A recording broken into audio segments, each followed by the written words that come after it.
월 고정비 1,000만 원. 매월 마이너스 되는 게 건물주들의 삶입니다. 알고 계셨나요? 건물주라고 다 부자는 아니라는 말을 정말 꼭 하고 싶어요. 제가 지금 살아가고 있는 현실의 증인이거든요. 이 말은 통계나 뉴스에서 나온 게 아니고 제 인생에서 나온 말이에요. 저는 지금 경남 고성에서 건물을 소유하고 있습니다. 꽤 크고 현대적인 건물이에요. 한때는 카페도 있었고 펜션도 있었어요. 하지만 지금은 거의 비어 있어요. 손님이 거의 없거든요. 건물주라고 하면 여러분은 뭘 생각하세요? 대부분 그 사람은 돈이 많겠네. 그 사람은 부자겠구나. 저 사람은 안정적이겠다라고 생각하실 거예요. 저도 그렇게 생각했어요. 건물을 소유한다는 것 자체가 부자의 증거라고 믿었거든요. 그런데 제가 지금 여러분한테 전해드리는 말은 그게 다가 아니라는 거예요. 건물주 중에도 정말 많은 사람들이 가난하다는 거죠. 저를 포함해서요. 제 이야기를 들으면 아마 깜짝 놀라실 거예요. 10년 전만 해도 저는 큰 꿈이 있었어요.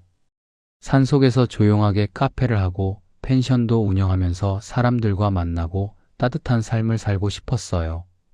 사실 저는 회사원으로 평생을 살기는 싫었어요. 월급도 적었고 미래도 불안했어요. 그래서 나는 독립을 꿈꿨어요. 사업가가 되고 싶었어요. 그래서 제 모든 통장을 털었어요. 몇 년을 모아놨던 돈 정말 다 꺼냈어요. 은행에서도 빌렸어요. 상당한 액수였어요. 그리고 그 돈으로 산속에 건물을 지었어요.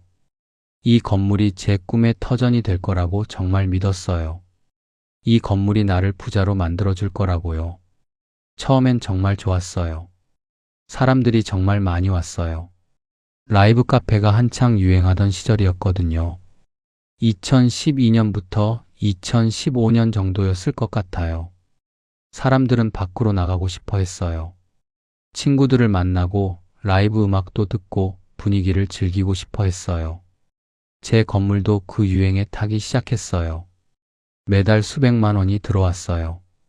아니, 1,000만 원을 넘겼던 달도 있었어요. 이게 성공이구나. 이게 부자가 되는 길이구나라고 생각했어요. 건물 투자는 정말 좋은 선택이라고 느껴졌어요. 회사원으로는 절대 못 버는 돈이었거든요. 그래서 마침내 부자가 될 수 있을 것 같다고 생각했어요. 그런데 시대가 변했어요. 정말 빠르게 변했어요. 스마트폰이 들어왔고 유튜브가 생겼고 넷플릭스가 나왔고 사람들은 집 안에서 모든 걸 하기 시작했어요. 밖으로 나가지 않아도 되는 세상이 된 거죠. 라이브 공연도 유튜브에서 보면 되고 카페도 집에서 커피를 내려 마시면 됐어요. 펜션도 이제 사람들이 안 가요. 굳이 산속까지 가서 묵어야 할 이유가 없다고 생각했거든요. 그렇게 손님은 줄어들기 시작했어요. 매달 수백만 원 들어오던 돈이 수십만 원이 됐고 결국 적자가 났어요. 하지만 여기가 가장 큰 문제였어요. 손님이 없어도 나가야 하는 비용이 있다는 거죠. 매달 고정비만 해도 100만 원이 넘어요. 건물 유지비, 전기료, 수도료, 보험료, 재산세 모든 게 다 나가요. 손님이 한 명도 없어도 나가야 하는 돈이에요. 그래서 지금 저는 매달 손실을 보고 있어요. 1년에 1,000만 원 이상의 손실이 나요. 그 돈을 어디서 나올까요? 은행에서 빌려요. 신용카드로 빌려요. 캐피탈에서 빌려요. 이제 빌릴 곳도 거의 없어요. 가장 심각한 건 팔 수 없다는 거예요. 이 건물을 팔려고 정말 많이 시도했어요. 하지만 누구도 사지 않았어요. 위치가 안 좋거든요. 산속에 있거든요. 접근성도 정말 떨어져요. 건물 모양도 이상해요. 카페도 아니고 펜션도 아니고 정말 뭔가 특수한 용도의 건물이에요. 그래서 이 건물은 팔 수가 없어요. 그렇게 이 건물은 제 자산이 아니라 제 감옥이 돼 버렸어요. 매달 고정비를 내기 위해 다른 데서 돈을 벌어와야 해요. 하지만 나이도 많고 다른 일을 하기도 힘들어요. 그래서 지금 저는 건물주인데 가난해요. 이 이야기를 하는 이유는 뭘까요? 건물 투자를 생각하시는 분들에게 정말 진심으로 경고하고 싶어서예요. 건물주라고 다 부자는 아니에요. 오히려 건물 때문에 가난해질 수도 있어요.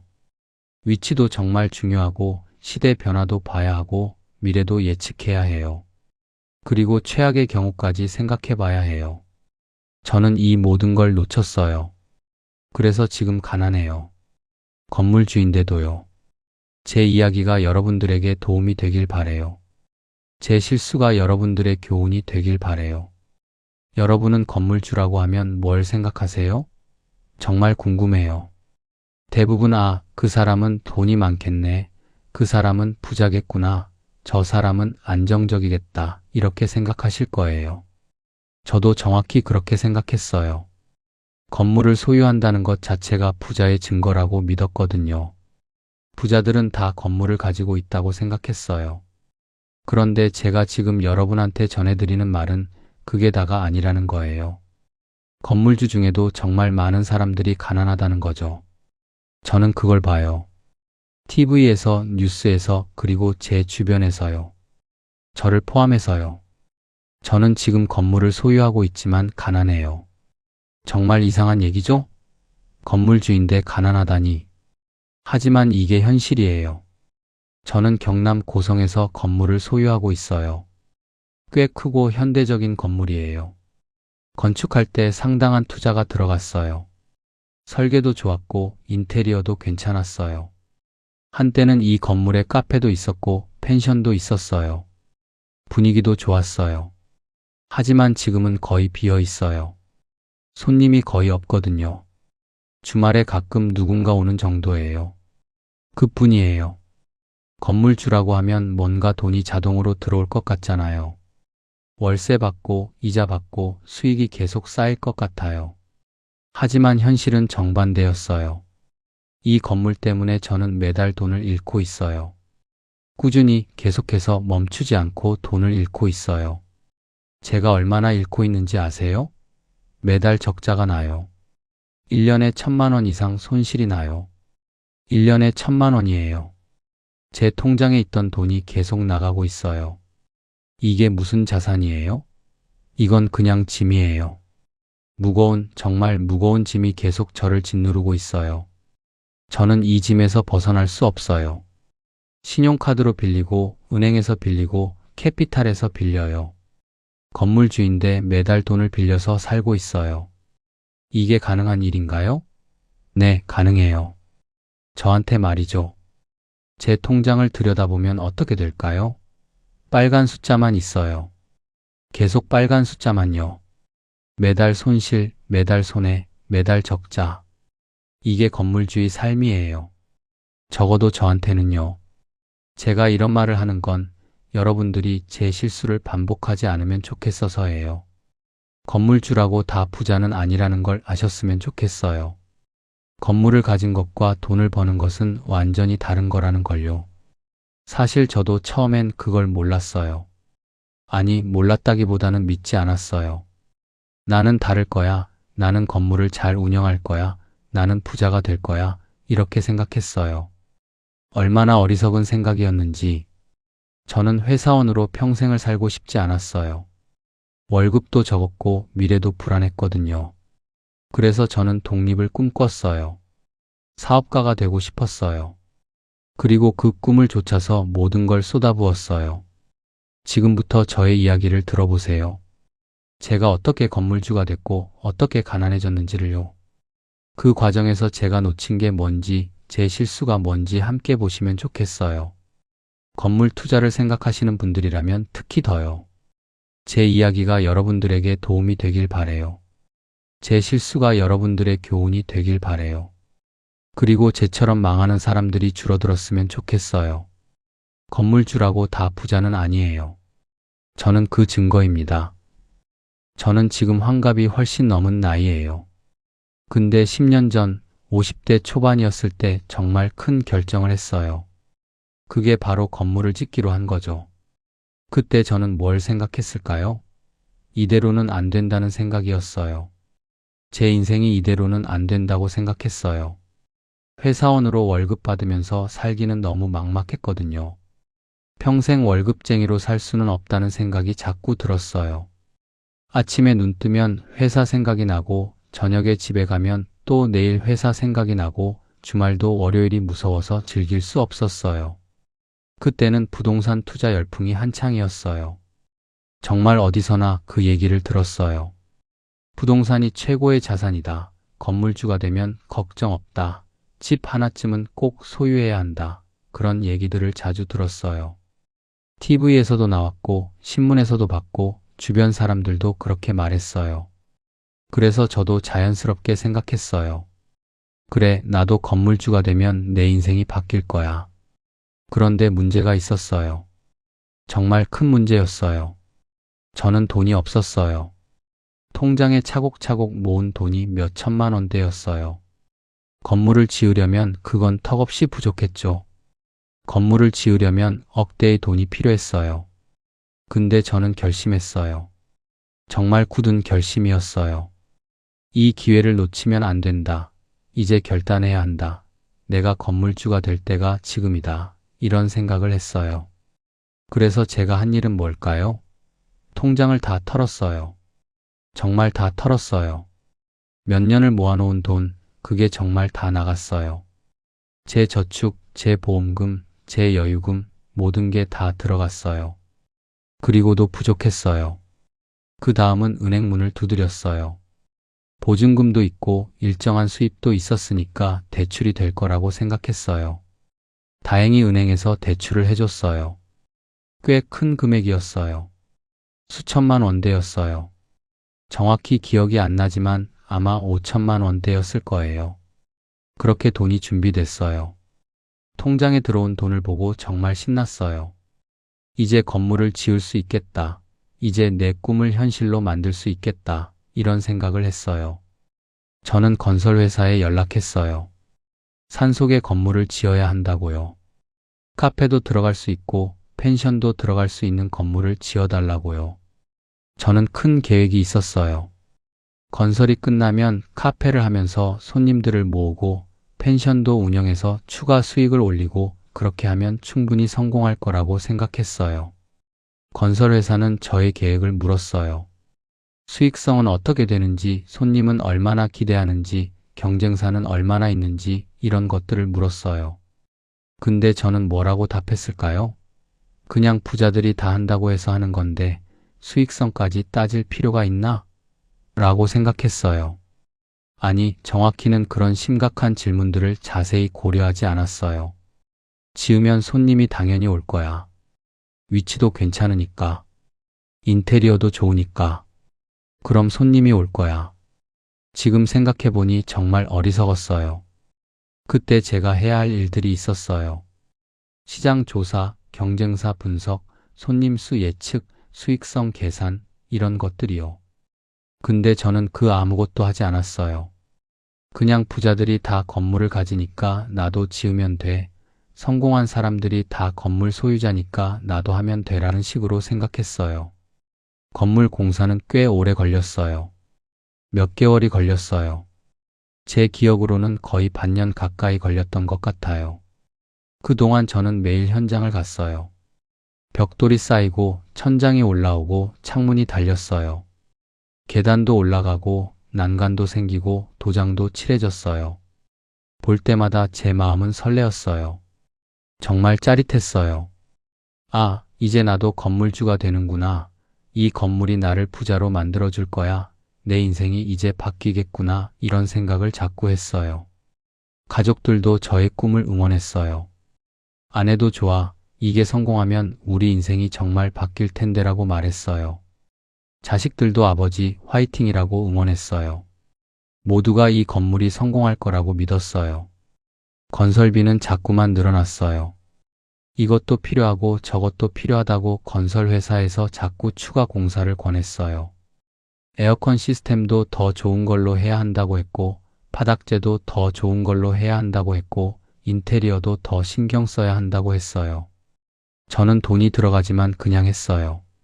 나중에 손님들이 와서 돈을 벌겠지라는 생각이었거든요. 이 정도 투자는 한두 달이면 회수하겠지라고 생각했어요. 제가 그 건물에 쏟아부은 돈이 얼마인지 아세요? 통장에 모아놨던 돈, 은행 대출, 모두 합쳐서 거의 억 단위였어요. 아니, 거의 모든 걸 쏟아부었다고 봐야 해요. 제 인생의 대부분을, 제 청춘의 모든 저축을 이 건물에 투자했어요. 근데 제가 한 가지 놓친 게 있었어요. 정말 중요한 게 놓쳤어요. 그건 바로 이 건물이 정말 필요한가? 사람들이 정말 올까? 앞으로 이 사업이 잘 될까? 시대가 어떻게 변할까? 이런 기본적인 질문들이었어요. 그 질문들을 던져봤으면 아마 다른 결정을 했을 거예요. 근데 저는 그 질문을 하지 않았어요. 그냥 성공할 거야 라는 희망만 가지고 있었어요. 시간이 지나서 건물이 완성됐어요. 그때 저는 얼마나 기뻤을까요? 정말 그 기분은 설명할 수 없어요. 벽에 칠이 되고, 바닥이 깔리고, 가구들이 들어오고, 카페 기계들이 설치되고, 펜션 객실이 꾸며지고, 이제 됐다, 이제 손님들이 오겠지라고 생각했어요. 정말 꿈만 같았어요. 그리고 건물 오픈을 했어요. 카페도 열었고, 펜션도 열었어요. 간판도 달고, 인테리어도 했고, 메뉴판도 만들고, 모든 준비를 완료했어요. 홍보도 했어요. SNS에도 올리고 지인들한테도 소문냈어요. 이제 손님을 기다렸어요. 처음에는 정말 좋았어요. 사람들이 왔거든요. 제 예상이 맞는 것 같았어요. 역시 부자들이 하는 일은 틀리지 않는구나. 역시 건물 투자는 최고야. 역시 내 선택이 맞았구나라고 생각했어요. 그때 저는 정말 행복했어요. 제 선택이 맞다고 확신했거든요. 근데 그게 마지막이었어요. 그 행복이 마지막이었다는 걸 그때는 몰랐어요. 건물 오픈 후 처음 몇 개월은 정말 좋았어요. 사람들이 정말 많이 왔거든요. 제 예상이 정확했어요. 그 시절이 언제였는지 아세요? 2012년부터 2015년 정도였어요. 그때는 라이브 카페가 한창 유행하던 시절이었어요. 2010년대 초중반 라이브 카페는 사실 한국의 대표적인 문화 트렌드였어요. 사람들은 밖으로 나가고 싶어 했어요. 친구들을 만나고 라이브 음악도 듣고 분위기를 즐기고 싶어 했어요. SNS에 올릴 만한 사진도 남기고 싶어 했어요. 산속이지만 저의 건물도 그 유행에 완벽하게 올라탔어요. 위치가 특이했기 때문에 더 그랬어요. 산속의 한적한 카페, 이런 콘셉트가 먹혀나갔어요. 처음에는 주말마다 손님들이 정말 가득 찼어요. 카페 자리는 모두 찼고 사람들이 대기까지 했어요. 펜션 방도 대부분 예약이 찼어요. 한 달 전에 예약해야 한다는 얘기도 들었어요. 저는 매달 수백만 원의 수익을 올렸어요. 정확히 계산을 해본 건 아니지만 월 매출만 해도 1,000만 원을 넘었어요. 여름 성수기에는 더 많았어요. 어쩌면 2천만 원까지도 올렸을 것 같아요. 여기서 비용을 빼면 글쎄요, 제가 정확히 계산을 하지 않았거든요. 하지만 번다는 생각은 확실했어요. 정말 확실했어요. 와, 이렇게 많이 버네. 이 정도면 몇 년 안에 원금을 회수하겠는데 그러면 앞으로 순이익만 계속 들어오겠네. 이런 생각을 자주 했어요. 그 시절 저는 정말 자부심을 느꼈어요. 심지어 자만심까지 느껴졌어요. 내가 제대로 선택했구나. 건물 투자는 역시 최고야. 내가 그 많은 부자들 중 한 명이 됐구나. 이런 생각을 했어요. 회사원으로 월급 받으면서는 절대 못 버는 돈이었거든요. 매달 들어오는 돈을 보면 아, 이제 나도 부자다. 이제 나도 사업가다라는 생각이 들었어요. 카페에서는 라이브 공연도 했어요. 지역 가수들이 와서 노래를 부르고 사람들은 응원하고 분위기는 정말 좋았어요. 때로는 유명한 가수도 왔어요. SNS에 올리면 좋아요가 몇백 개 달렸어요. 댓글도 많이 달렸어요. 오, 여기 분위기 좋네. 한번 가고 싶다. 좋은 공연 고마워라는 댓글들이 달렸어요. 펜션에서는 단체 여행객들이 묵었어요.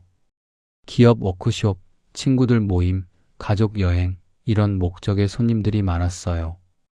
여기서의 시간이 정말 좋았다. 다시 꼭 오고 싶다. 친구들한테 추천하겠다.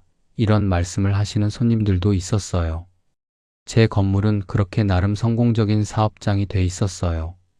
주변 사람들도 저를 부러워했어요. 친구들도 오, 너 건물 잘 됐네. 돈 정말 많이 버는 거 아니니라고 했어요. 회사 후배들도 선배, 어떻게 저렇게 성공했어요? 라고 물었어요. 저도 자신감 있게 대답했어요. 네, 이제 인생이 바뀐 것 같아요. 건물 투자가 정말 최고예요. 라고요. 가족들도 아버지 성공하셨네요. 라고 했어요. 아내도 좋아. 이제 우리 인생이 정말 바뀌었네. 라고 말했어요. 그때 우리 가족은 정말 행복했어요. 저의 도박에 가까운 선택이 성공으로 돌아온 것 같았거든요. 그때 저는 정말 생각했어요. 아, 이제 나도 부자가 됐구나. 더 이상 월급쟁이처럼 살지 않아도 되겠구나. 내가 지은 선택이 정말 옳았구나. 내 앞으로의 인생은 이제 보장되는 거구나. 친구들이 물었어요. 자주 물었어요. 너는 정말 잘 됐다. 비결이 뭐야? 어떻게 이렇게 성공했어? 건물 투자 팁 좀 가르쳐 줄래? 나도 건물 투자하고 싶은데 조언해 줄 수 있어? 저는 자신감 있게 말했어요. 건물 투자야. 건물을 지으면 돈이 자동으로 들어온다고 생각하면 돼. 위치만 조금 낮고 인테리어를 잘하면 손님은 자동으로 온다고. 그리고 라이브 카페 같은 트렌드를 잘 타면 성공할 수 있어. 지금 생각해보니 얼마나 어리석은 말이었을까요? 그때 저는 정말 착각했어요. 초기 성공을 받아들였어요. 마치 그게 계속될 것처럼요. 마치 이게 영구적인 현상인 것처럼요. 마치 시대가 영원히 이대로 가는 것처럼요. 그 시절에 할 일이 있었어요. 정말 중요한 일이었어요. 바로 이게 정말 지속될까? 이 사업의 미래는 뭘까? 혹시 변화할 것은 없을까? 손님이 계속 올까? 라이브 카페 트렌드가 계속 유행할까? 이런 질문을 자신에게 던지는 일이었어요. 근데 저는 안주했어요. 지금 벌어지는 돈에만 집중했어요. 미래는 생각하지 않았어요. 카페에 더 많은 투자를 했어요. 인테리어를 더 좋게 하고 더 좋은 음향시설을 깔고 유명한 가수들을 섭외했어요. 펜션도 마찬가지였어요. 객실을 더 좋게 꾸미고 더 좋은 침구를 깔고 웰니스 시설도 추가했고 찜질방도 만들었어요.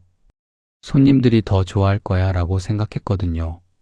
더 투자하면 더 많은 손님이 올 거야 라고 생각했어요. 하지만 저는 한 가지를 정말 중요한 걸 놓쳤어요. 그건 바로 시대 변화였어요. 정말 중요한 시대 변화를 놓쳤어요. 시간이 흘러 2016년이 됐어요. 그때부터 뭔가 이상했어요. 정말 이상했어요. 손님이 줄기 시작한 거죠. 처음엔 정말 서서히였어요. 눈에 띄지 않을 정도로 천천히 줄었어요. 예전에는 주말마다 가득 찼던 카페가 이제는 반 정도만 찼어요. 평일에는 손님이 거의 없었어요. 그 시절 뭐가 바뀌고 있었을까요? 정말 많은 게 바뀌고 있었어요. 가장 큰 건 스마트폰이었어요. 2010년대 중반 스마트폰은 더 이상 사치품이 아니었어요. 거의 모든 사람이 고성능의 스마트폰을 들고 있었어요.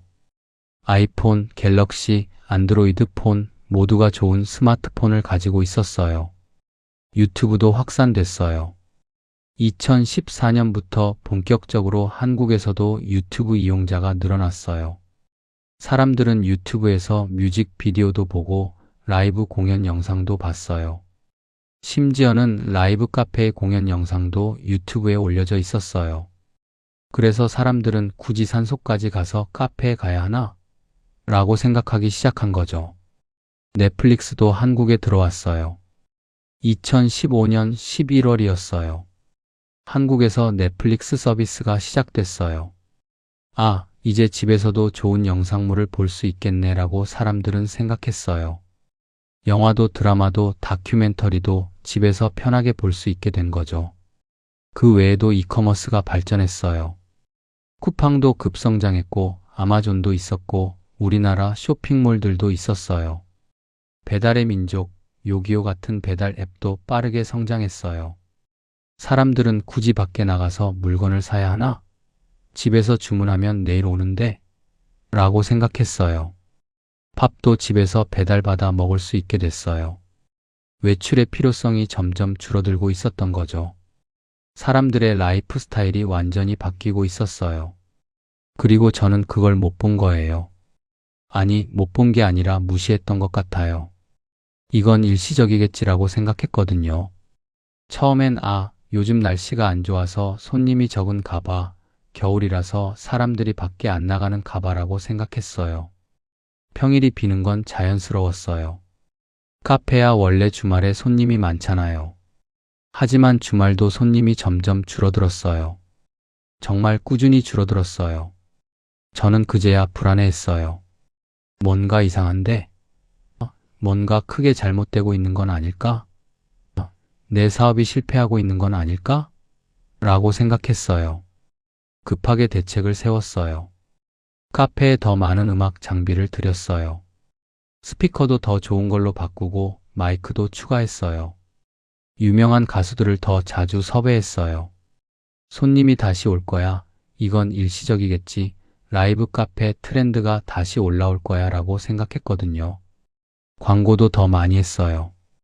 SNS 광고, 인터넷 광고, 지역 신문 광고 할 수 있는 모든 광고를 했어요. 혹시 모르니까 명함도 많이 만들어서 돌렸어요. 하지만 손님은 안 왔어요. 오히려 더 줄어들었어요. 2017년쯤이 되니까 평일은 거의 손님이 없었어요. 카페가 하루 종일 비어있는 날도 많았어요. 주말도 예전의 절반 이하였어요. 어떤 주말은 손님이 한 팀, 두 팀 정도만 오기도 했어요. 펜션도 마찬가지였어요. 예전에는 한 달 전에 예약해야 했는데 이제는 주말도 예약이 반 정도만 찼어요. 평일은 거의 비어 있었어요. 그 시절 통장을 들여다봤어요. 손이 떨렸어요. 월 매출이 500만 원대가 됐어요. 전에는 1000만 원이 넘었는데요. 7분의 1 수준으로 떨어진 거죠. 정말 충격적이었어요. 근데 여기가 정말 큰 문제였어요. 손님이 없어도 나가는 비용이 있었거든요. 건물 유지비는 여전히 있었어요. 지붕에서 물이 샌다면 고쳐야 해요. 벽에 페인트가 벗겨진다면 다시 칠해야 해요. 전기 배선이 고장나면 수리해야 해요.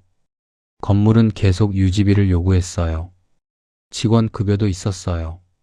카페를 운영하고 펜션을 관리하려면 사람이 필요했거든요.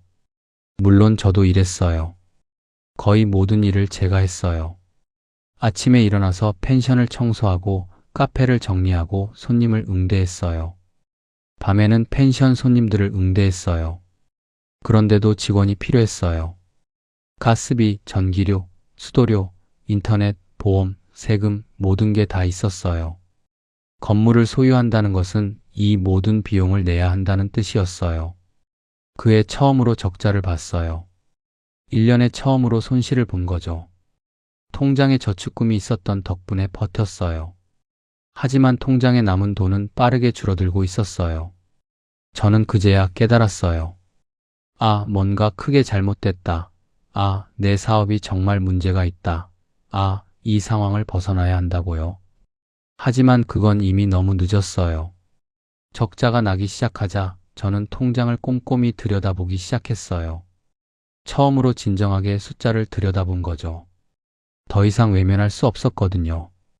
월 매출 500만 원대.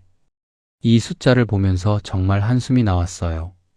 몇 년 전만 해도 1000만 원을 넘었는데 지금은 500만 원대라니. 정말 현실이 믿기지 않았어요. 월 지출 1200만 원대. 차이 월 700만 원의 손실.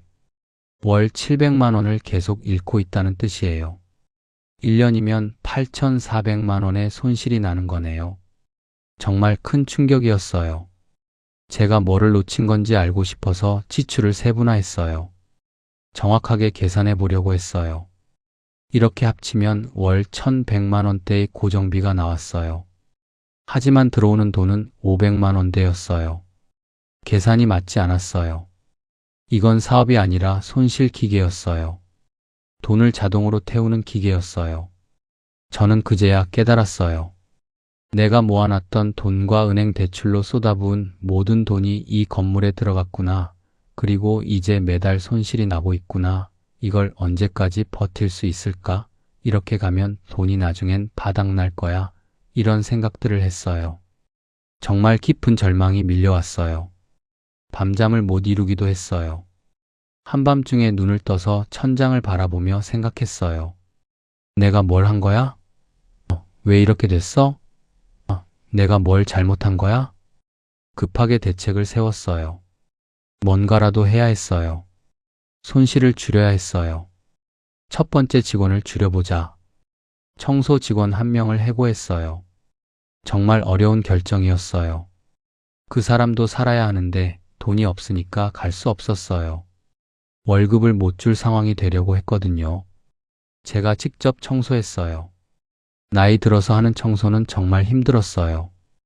허리도 아팠고 무릎도 아팠어요. 하지만 매달 200만 원을 절약할 수 있었어요. 두 번째 펜션 객실을 줄여보자. 펜션 일부 객실을 폐쇄했어요. 유지비를 줄이려고요. 불을 끄고 난방을 하지 않고 상수도를 잠궜어요. 손님을 받을 객실만 유지했어요. 세 번째 카페 영업시간을 줄여보자. 평일 영업을 축소했어요. 주중에는 문을 닫고 주말만 영업하기로 했어요. 인력도 줄일 수 있고 전기료도 아낄 수 있었어요. 네 번째 광고비를 줄여보자. 인터넷 광고나 인쇄 광고를 거의 하지 않았어요. 페이스북 광고도 멈추고 지역 신문 광고도 멈췄어요. 이렇게 해서 월 지출을 1,000만 원대로 줄였어요. 손실은 여전했지만 어느 정도는 줄일 수 있었어요. 그리고 나머지는 최대한 손님을 끌려고 했어요. SNS에 더 열심히 올렸어요. 카페의 분위기 좋은 사진도 올리고 펜션의 멋진 풍경 사진도 올렸어요. 이전 손님들한테 전화도 했어요. 다시 한번 와주세요 라고요. 하지만 효과는 미미했어요. 아무리 노력해도 손님은 안 왔어요. 왜냐하면 시대가 변했기 때문이었거든요. 누군가 올 리 없었어요. 그의 적자액은 7천만 원대였어요. 제 통장에는 거의 남은 돈이 없었어요. 몇 년 전에 저축금들이 대부분 사라졌어요. 정말 무서웠어요. 미래가 보이지 않았어요. 제 나이는 이미 50대였어요. 새로 시작하기에는 너무 늦었어요. 다른 일을 찾기도 쉽지 않았어요. 이 건물을 해결하지 않으면 안 됐어요. 하지만 어떻게 해야 할지 몰랐어요. 손실을 계속 보고 있는데 어떻게 빠져나갈 방법이 있을까요? 그 방법은 바로 돈을 빌리는 거였어요. 하지만 그건 또 다른 악순환의 시작이었어요. 통장이 비기 시작했어요. 정말 빠르게 비었어요. 한 달에 700만 원씩 나가니까 몇 달 안 되어 다 떨어졌어요. 그런데 매달 나가는 고정비는 줄어들지 않았어요. 건물은 계속 유지비를 요구했어요. 직원도 월급을 받아야 했어요. 손님이 없어도 전기료는 나가야 했어요. 저는 할 수 없이 빌리기 시작했어요. 정말 참아하고 싶지 않았어요. 하지만 선택의 여지가 없었어요. 첫 번째로 빌린 건 신용카드였어요. 이미 신용카드를 여러 장 가지고 있었지만 카드 한도를 올려달라고 은행에 요청했어요. 다행히 은행은 수천만 원의 한도를 올려줬어요. 신용도가 아직 남아 있었거든요. 저는 그 카드로 고정비와 생활비를 내기 시작했어요. 카드를 긁고 나중에 갚기를 반복했어요. 하지만 나중에 갚을 수 있는 수익이 없었어요. 그래서 카드 이자만 늘어났어요. 몇 개월 후 신용카드 한도는 가득 찼어요. 더 이상 사용할 수 없었어요. 신용카드만 해도 수천만 원의 빚이 생겼어요. 정확히는 5천만 원대였던 것 같아요. 그 다음은 카드론이었어요. 신용카드로 빌린 돈을 카드론으로 전환했어요. 더 낮은 이율로요. 이율은 연 12% 정도였어요. 1,000만 원대를 빌렸어요. 기간은 3년이었어요. 그 다음은 캐피탈이었어요. 캐피탈은 신용카드나 카드론보다 심사가 더 엄격했어요. 하지만 저의 건물을 담보로 할 수 있었어요. 캐피탈에서 2,500만 원을 빌렸어요. 이율은 높았어요. 연 15% 정도였어요. 매월 이자가 얼마나 되는지 생각하기도 싫었어요. 그 다음은 은행 담보 대출이었어요. 제 건물을 담보로 해서 은행에 대출을 신청했어요. 다행히 은행에서 5천만 원을 빌려줬어요. 하지만 이율은 5% 정도였어요. 담보 대출이라 이율은 낮았지만 금액이 상당했어요. 이렇게 여러 곳에서 빌린 돈의 총액을 계산해 봤어요. 신용카드, 카드론, 캐피탈, 은행 담보 대출 모두 합치면 1억 원 이상이 됐어요. 정확히는 1억 2,500만 원 정도였어요. 정말 많은 돈이었어요. 그리고 그 돈은 모두 제 빚이 됐어요. 그리고 매달 이 빚의 이자와 원금 상환액이 나가요.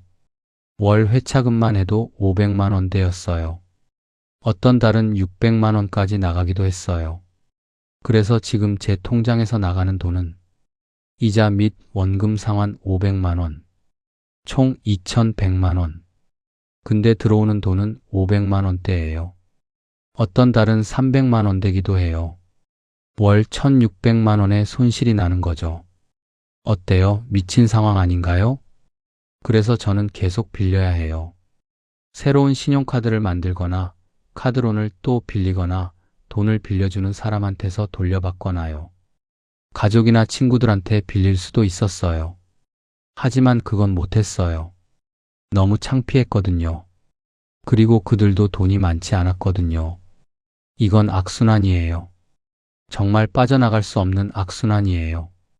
빌려서 비용을 내고 다시 빌려서 생활을 하고 그러다 보니 빚이 자꾸만 늘어나요. 이자 때문에 더 빨리 늘어나요. 제 신용도는 이제 바닥이에요. 신용카드 회사들도 대출 한도를 더 올려주지 않아요. 캐피탈들도 연락이 없어요. 이제 빌릴 곳도 거의 없어요. 기존 빚을 정리할 목적으로만 새로운 빚을 지어야 하는 상황이 됐거든요. 높은 이율의 빚을 낮은 이율의 빚으로 전환하려고요. 하지만 그것도 한계가 있어요. 저는 가끔 밤중에 깨서 생각해요. 이게 내 인생이 맞나? 건물주인데 왜 이렇게까지 와야 했지? 언제 이 악순환에서 벗어날 수 있을까? 내가 죽을 때까지 이 빚을 져야 할까? 정말 절망적이에요. 아무 희망이 없어요. 매달 빚은 늘어나고 미래는 더 어두워져요. 하지만 돌이킬 수 없어요. 이미 빌린 돈은 돌려야 하고 매달 고정비는 나가야 하고 이 악순환에서 벗어날 방법이 없어요. 그래서 저는 계속 버텨요. 매달 버티고 매달 빌리고 매달 절망하고 그렇게 살아가고 있어요. 빚이 늘어나자 저는 한 가지 생각을 했어요. 정말 절박한 생각이었어요. 이 건물을 팔면 어떨까? 더 이상 이 건물을 유지할 수 없다고 느껴졌거든요. 빚도 계속 늘어나고 미래도 보이지 않고 차라리 팔아서 빚을 갚는 게 낫지 않을까 싶었어요. 그러면 이 악순환에서 벗어날 수 있을 거라고 생각했어요. 그래서 제 건물을 시장에 내놨어요. 부동산 중개소에 가서 매물을 등록했어요. 처음엔 낙관적이었어요. 건물이 완전하고 크니까 누군가는 사겠지, 좋은 가격에 팔릴 거야, 빚을 다 갚을 수 있을 거야 라고 생각했어요. 하지만 문제가 있었어요. 정말 많은 문제가 있었어요. 첫 번째, 위치였어요. 산속이라 접근성이 떨어졌어요. 도로도 좁았고 주변에 주차장도 없었어요. 대중교통도 불편했어요. 차를 이용해야 했는데 차를 이용해도 1시간은 걸렸어요. 서울에서는 2시간이 넘었어요. 사람들이 차를 이용해서 올 이유가 없었어요. 그런 먼 산속에 뭐가 있겠어요? 두 번째, 건물의 모양이었어요. 카페도 아니고 펜션도 아니고 뭔가 이상한 건물이었어요. 처음에 만들 때는 2가지 용도를 모두 고려했는데 지금 와서는 어느 쪽에도 딱 맞지 않는 건물이 돼 버렸어요. 구조도 복잡했고 리모델링하기도 어려웠어요. 어떤 부동산 중개사는 이 건물은 리모델링이 거의 불가능해요 라고 했어요. 구조가 너무 복잡해요 라고요. 그러면 사려는 사람이 없겠죠. 처음부터 싸게 주고 사야 하는데 그럼 가치가 없는 거나 다름없었어요. 세 번째, 시장의 관심이었어요. 더 이상 산속 카페와 펜션에 대한 수요가 없었어요. 사람들은 도시 카페, 더 접근하기 쉬운 곳에 펜션을 찾고 있었어요.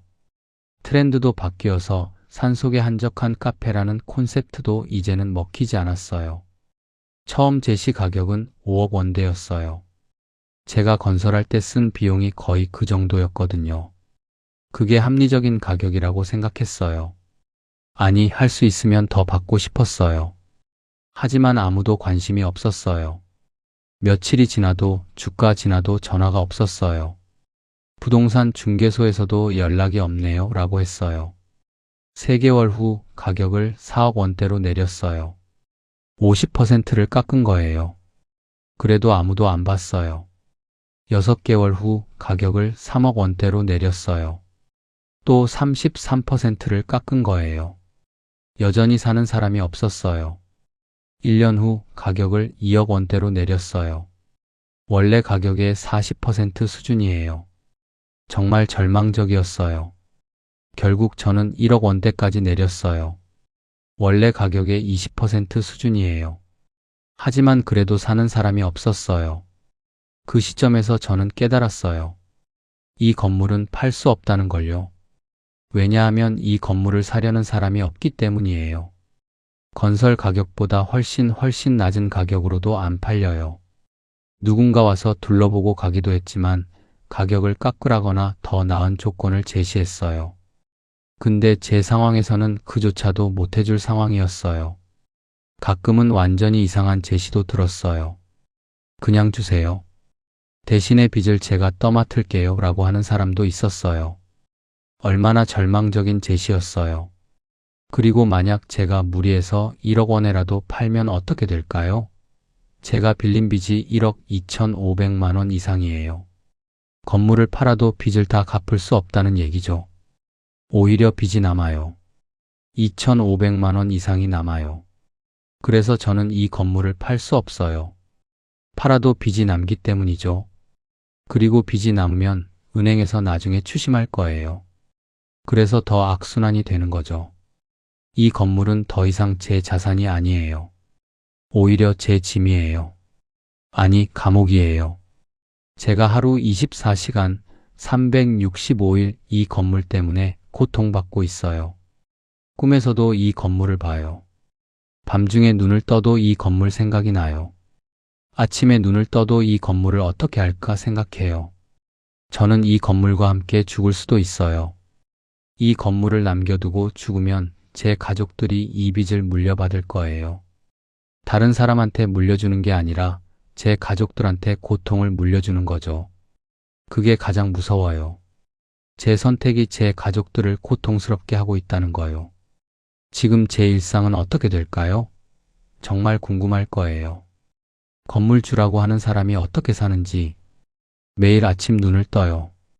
그러면 제 첫 번째 생각은 오늘 또 고정비를 어떻게 낼까예요. 정말 일어나자마자 그 생각을 해요. 밥을 먹기 전에, 세수를 하기 전에 그 생각을 먼저 해요. 제가 하는 일은 뭘까요? 공식적으로는 건물 관리자, 건물주예요. 하지만 실제로는 일용직이나 다름없어요. 손님이 거의 없지만 건물은 자꾸만 망가져요. 지붕에서 물이 셀 수도 있고 벽에 곰팡이가 필 수도 있고 파이프가 터질 수도 있고 여러 가지 문제가 생겨요. 그런데 건물을 수리할 돈이 없어요. 그래서 최소한의 것만 고쳐요. 정말 위험한 것만요. 지붕이 완전히 무너지거나 벽이 떨어져 나가거나 이런 극단적인 경우에만 수리해요. 작은 손상들은 그냥 방치해요. 저는 펜션 몇 개 방을 청소해서 가끔 손님을 받아요. 한 달에 몇 번 손님이 오면 밤새 청소하고 준비해요. 침대 시트를 새 것으로 바꾸고 욕실을 반짝반짝하게 닦고 객실을 정성스럽게 꾸며요. 그 손님이 혹시 이 건물의 현실을 눈치챌까봐 최선을 다해요. 손님이 나간 후엔 정말 지쳐요. 하지만 그 돈이 중요해요. 한 번에 30만 원, 40만 원을 버는 거거든요. 그 돈으로 한 달에 일부 고정비를 충당해요. 카페는 주말에만 간신히 돌려요. 정말 겨우겨우 돌려요. 월, 화, 수, 목, 금은 문을 닫아요. 전기료도 아끼고 난방도 하지 않아요. 토, 일에만 카페를 열어요. 주말에 가끔 손님이 와요. 친구들 소개로 온 사람들이 많아요. 옛날에 왔던 손님들이 가끔 돌아오기도 해요. 그럼 정말 고마워해요. 와주셔서 고마워요. 오랜만이네요. 라고요. 손님들에게 받는 돈은 거의 다 커피와 음식의 원가로 나가요.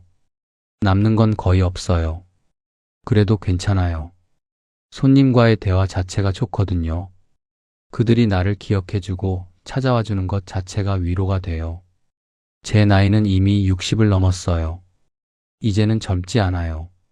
65세가 되려고 해요. 더 이상 새로운 일을 하기가 힘들어요. 공사장에 나갈 수도 없고 무거운 일도 못해요. 체력도 떨어졌고 건강도 안 좋아졌어요. 그래서 저는 이 건물과 함께 가난을 견디고 있어요. 다른 방법이 없거든요. 매달 빚의 이자와 원금 상환금이 나가요. 카드론의 이자, 캐피탈의 이자, 은행 담보 대출의 이자, 모든 게 다 나가요. 한 달에 얼마나 되는지 계산하기도 싫어요. 가끔 밤중에 눈을 떠서 생각해요. 이 빚이 언제 끝날까? 내가 이 빚을 갚고 죽을 수 있을까? 아니면 이 빚을 안 갚고 죽을까? 이런 생각들을 해요. 정말 어두운 생각들이에요. 가족들은 어떨까요?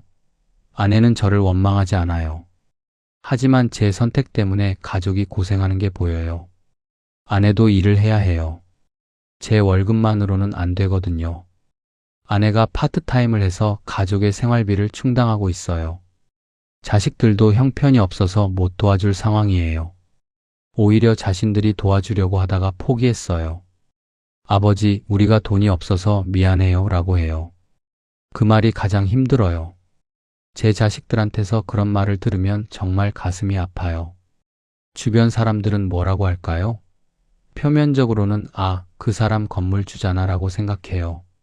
하지만 사실을 알면 깜짝 놀라요. 그런데 왜 이렇게 사세요?